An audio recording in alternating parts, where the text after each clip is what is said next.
हमारे विभिन्न ज्ञानवर्धक कार्यक्रम देखने के लिए आप हमें अभी सब्सक्राइब करें, बेल आइकन को प्रेस करें ताकि आप देख सकें हमारा कार्यक्रम सबसे पहले।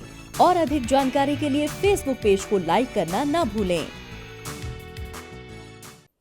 जय मां इंद्राक्षी। इंद्राक्षी धाम के ज्योतिष पाठशाला कार्यक्रम में दर्शकों आप सभी का हम हार्दिक स्वागत करते हैं। आज के दिन जिन जातकों का जन्म दिवस है, मैरिज एनिवर्सरी है, उन सभी को हमारी तरफ से बहुत बहुत शुभकामनाएं। आज हम शकट योग की बात करेंगे। ज्योतिष प्रेमी और ज्योतिष के विद्यार्थी इस योग को जरूर समझें। इस योग में जन्म लेने वाला जातक किसको कहते हैं? मेल और फीमेल को ज्योतिषीय भाषा में जातक कहा जाता है, दोनों के लिए, मेल फीमेल के लिए। इस योग में जन्म लेने वाला जातक अक्सर परेशान रहता है, अनेकों परेशानियों को भी वो भोगता है। क्या है ये योग? आप लोग जो भी ज्योतिष के विद्यार्थी हैं, ज्योतिष सीख रहे हैं या ज्योतिष को जानना चाहते हैं, अपनी डायरी में इस योग को नोट कर लेना। आइए आज का फिलहाल हम पहले पंचांग देख लेते हैं। 5 सितंबर सन 2021 दिन रविवार, भादो मास, कृष्ण पक्ष, संवत 2078, तिथि त्रयोदशी है, नक्षत्र आश्लेषा, राहु काल 4:30 से 6, दिशा शूल पश्चिम दिशा। हालांकि चतुर्दशी का समावेश भी हो जाएगा, लेकिन आज त्रयोदशी ही मानी जाएगी। और इस बार अमावस्या को लेकर के कुछ लोगों के मन में वहम है कि अमावस्या किस दिन की है, वो भी मैं इस कार्यक्रम में बता देता हूँ। दिन मंगलवार की इस बार अमावस्या है, इसे भोमवारी अमावस्या कहते हैं। इसका अत्यधिक महत्व होता है, उसकी जानकारी भी हम आपको दे देंगे। अब आइए हम अपने सभी साधकों से शकट योग की बात कर रहे थे। शकट योग क्या होता है? अब जैसे आप ज्योतिष सीखते हैं या ज्योतिष में आपका मन है, ये कुंडली में छोटे छोटे योग होते हैं। आपकी निगाह में जब कोई भी एस्ट्रोलॉजर इन योगों को पढ़ता है या देखता है, इन योगों की मदद से किसी का भविष्य जानना बड़ा आसान हो जाता है। केंद्रुम योग है और अनेकों प्रकार के इस प्रकार के योग हैं, वो तो मैंने पहले भी बता दिया था आपको क्या होता है। अब आइए मैं आपको बहुत आसानी से शकट योग समझाता हूँ, आप लोग इसको नोट कर लीजिएगा। अब देखिएगा, एक कुंडली आपके सामने आएगी, उसके माध्यम से आप इसको समझें। शकट योग चंद्रमा से छठे, 8वें या 12वें स्थान में बृहस्पति होता है, लेकिन चंद्रमा केंद्र में ना हो तो ये शकट योग बनता है। ऐसे समझें। अब चंद्रमा हमने कहाँ बिठाया है? यहाँ तीसरे भाव में। केंद्र किसको कहते हैं? प्रथम भाव को, चतुर्थ भाव को, सप्तम भाव को और भाव को केंद्र कहते हैं। लेकिन चंद्रमा केंद्र में नहीं होना चाहिए। अब जहाँ चंद्रमा बैठा है वहाँ से छठा स्थान गिन लें, वहाँ से 8वां गिन लें और वहाँ से 12वां स्थान गिन लें। इन 3 स्थानों में से कहीं पर भी बृहस्पति हो और चंद्रमा केंद्र में ना हो तो शकट योग बनता है। ठीक, इसी के साथ साथ एक कुंडली और देखें, वो भी शकट योग बनाती है। देखिएगा, लग्न में जहाँ एरो का निशान है ये लग्न है, और जहाँ नीचे एरो का निशान आ रहा है ये सप्तम भाव होता है। कुछ ग्रह लग्न में हो और कुछ ग्रह सप्तम भाव में हो। एरो देखिए, समझिए, कुछ ग्रह लग्न में, कुछ ग्रह सप्तम भाव में हो, यानी कि 9 के 9 ग्रह इन दोनों ही भाव में समा जाएं तो भी शकट योग बनता है। अब समझिए मेरे से, 2 कुंडलियों का मैंने नमूना बताया। चंद्रमा वाली से बृहस्पति बताया, वो शकट योग बनता है। और यदि लग्न में और सप्तम में समस्त ग्रह आ जाएं तो भी शकट योग बनता है। अब आप कहेंगे सारे ग्रह कैसे आ सकते हैं? बिल्कुल आ सकते हैं। 2 ग्रह ऐसे हैं जो कभी इकट्ठे नहीं होते, राहु और केतु। वो हमेशा जहाँ राहु होगा वहाँ से सप्तम केतु होगा। समझ गए? अब जैसे ऊपर राहु आ जाए प्रथम भाव में लगन में, सप्तम में केतु आ जाए, कुछ ग्रह राहु के साथ कुछ ग्रह केतु के साथ, सारे ग्रह ऐसे एडजस्ट हो जाए तो ये शकट योग की कुंडली बनती है। या ऊपर केतु हो नीचे राहु हो, कुछ ग्रह ऊपर कुछ ग्रह नीचे, ऐसा भी होता है तो भी शकट योग बनता है। बहुत मेहनत मजदूरी से संबंधित कार्य ऐसा व्यक्ति अपने जीवन में करता है। अनेकों प्रकार की जीवन में अपनी इच्छाओं को दमन करके उसको बैठना पड़ता है। अनेकों प्रकार की इच्छाएं, चाहता है कि मेरी ये इच्छाएं पूर्ण हो जाएं, लेकिन कोई ग्रह की दृष्टि ही अच्छी पड़ जाए, यानी कि गोचर के हिसाब से। गोचर में जैसे ग्रह बदलते रहते हैं ना, हम कहते हैं इस तारीख को ये ग्रह इस राशि में जा रहा है, तो गोचर के हिसाब से कुछ ग्रह अच्छे भाव में बैठ जाएं या अच्छी युतिबद्ध हो जाएं तो जीवन में कुछ सुख आ जाए। अदरवाइज ऐसे व्यक्ति को जीवन में बहुत अधिक परिश्रम करना पड़ता है। कुछ परिभाषा में इसकी लिखवा देता हूं, लिखिए आप। इस योग में जन्म लेने वाला जातक मजदूरी के कार्य करता है, वैवाहिक जीवन से अक्सर असंतुष्ट रहता है तथा स्वास्थ्य भी अच्छा नहीं रहता है। साधारण जीवन व्यतीत करने वाला और इच्छाओं को दमन करने वाला ऐसा जातक होता है। अक्सर देखा गया है ऐसा जातक मध्यम वर्ग की जिंदगी जीता है। अब देखो, यहां मैं एक बात आप सबसे कह दूं, ठीक है हम पूर्व जन्म से अपने ग्रहों को लेकर के आते हैं, प्रारब्ध के आधार पर हम जीवन का सुख दुख भोगते हैं।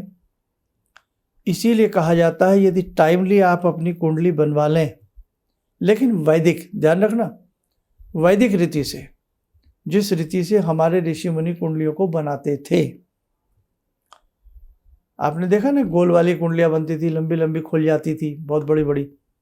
अब वो तो नहीं है खैर समय, क्योंकि उस समय इतनी जनसंख्या नहीं थी, कम लोग थे। अब जनसंख्या बढ़ गई है तो इसलिए कुंडलियां तो आज भी वैदिक रीति से बनती हैं। जैसे हम लोग बनाते हैं, हम वैदिक विधि से बनाते हैं, लेकिन उसका जो हम प्रिंट आउट देते हैं वो हम आपको कंप्यूटराइज देते हैं, क्योंकि इतने सारे पेज लिख पाना, 100-125 पेज की हमारी कुंडली होती है, हाथ से लिख पाना संभव नहीं होता है ना। और एक आदमी की कुंडली होती नहीं, कई बार 4-4 आदमियों की भी कुंडली बनानी पड़ती है। तो कहने का भाव, वैदिक विधि से कुंडली बनी हो और बच्चा वो 5 साल का है, 10 साल का है, बच्चा है बच्ची जो भी है, जातक है, उसकी कुंडली में ये शकट योग आपको दिख जाए तो एक समय रहते उस योग का उपाय हो सकता है। उपाय हर चीज का है, सवाल है तो जवाब भी है, समस्या है तो समाधान भी है, ये ध्यान रखना। आपकी कुंडली में हो और आप 40 साल के हो गए, 30 साल के हो गए, 50 साल के हो गए, आप दुख भोग रहे हो, तो कम से कम कुछ तो आपको रिलीफ मिलेगा अगर कोई उपाय आपको बताया जाए। अब आप कहेंगे इसका आप उपाय बता दीजिए, तो बहुत सारी चीज़ें इसमें देखनी पड़ती हैं कि शकट योग तो बन रहा है, लेकिन केतु के साथ कौन कौन से ग्रह हैं और राहु के साथ कौन कौन से ग्रह हैं, तब उसका उपाय अलग से निकल करके आता है।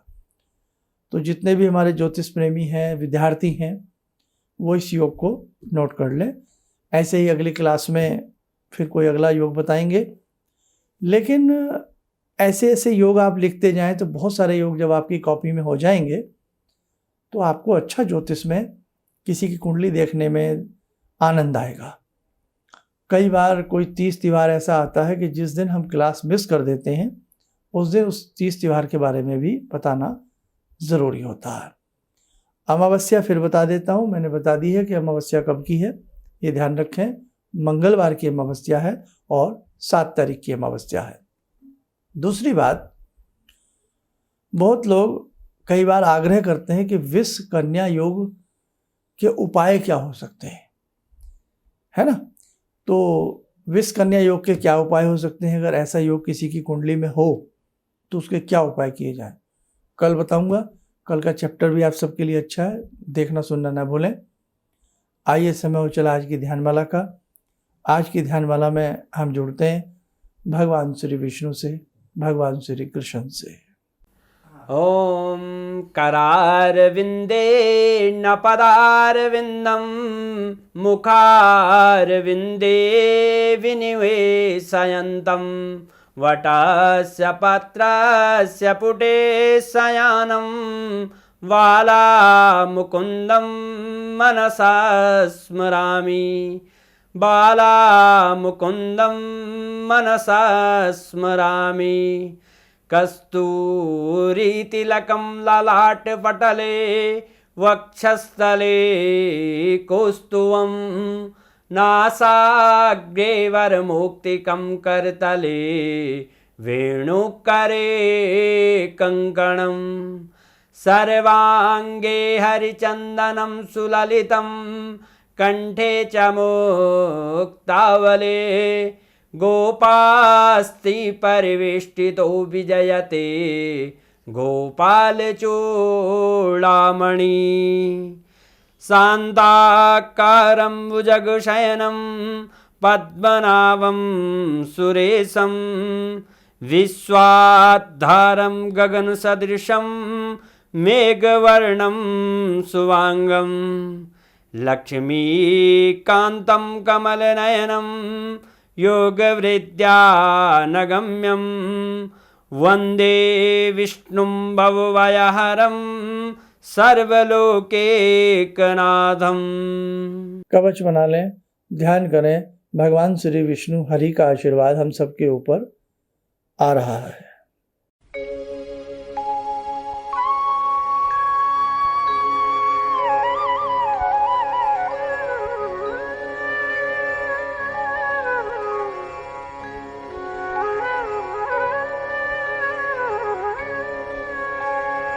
ओम बोलते हुए नेत्र खोलें, सामान्य हो जाएं।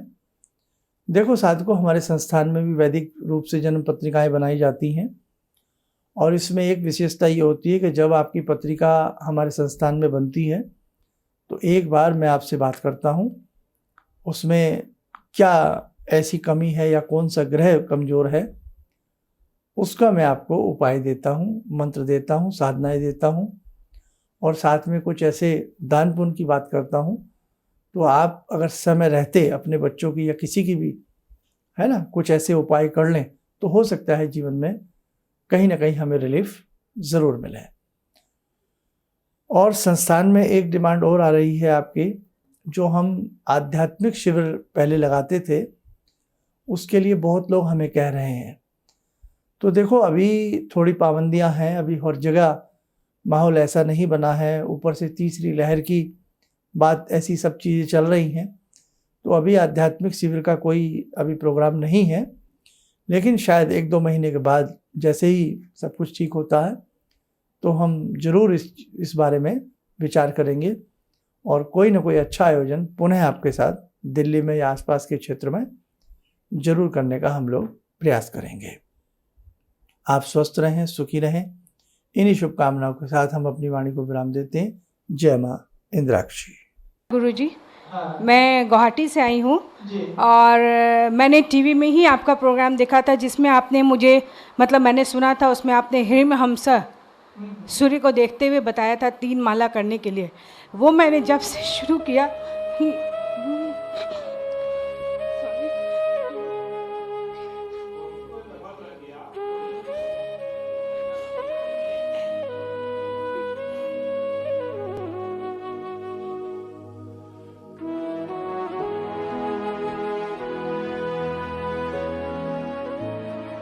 शक्ति से मैं बहुत मुसीबत में रही हूँ। एक पावर सा मेरे अंदर आया और मुझे एक नेगेटिविटी दूर हुई और मतलब मैंने ऐसा फील किया कि मैं उस प्रॉब्लम को फेस कर सकती हूँ और अभी भी मतलब कंटिन्यू है मेरा वो। तब तक शायद जब तक मेरा जीवन रहेगा, जब तक मेरी प्रार्थना पूरी न हो जाए।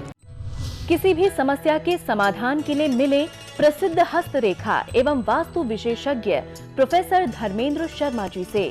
नोट: शिविर में भाग लेने हेतु एवं व्यक्तिगत रूप से मिलने के लिए कॉल करने का समय सुबह 10 बजे से शाम 6 बजे तक। हमारे विभिन्न ज्ञानवर्धक कार्यक्रम देखने के लिए आप हमें अभी सब्सक्राइब करें, बेल आइकन को प्रेस करें ताकि आप देख सकें हमारा कार्यक्रम सबसे पहले। और अधिक जानकारी के लिए फेसबुक पेज को लाइक करना न भूलें।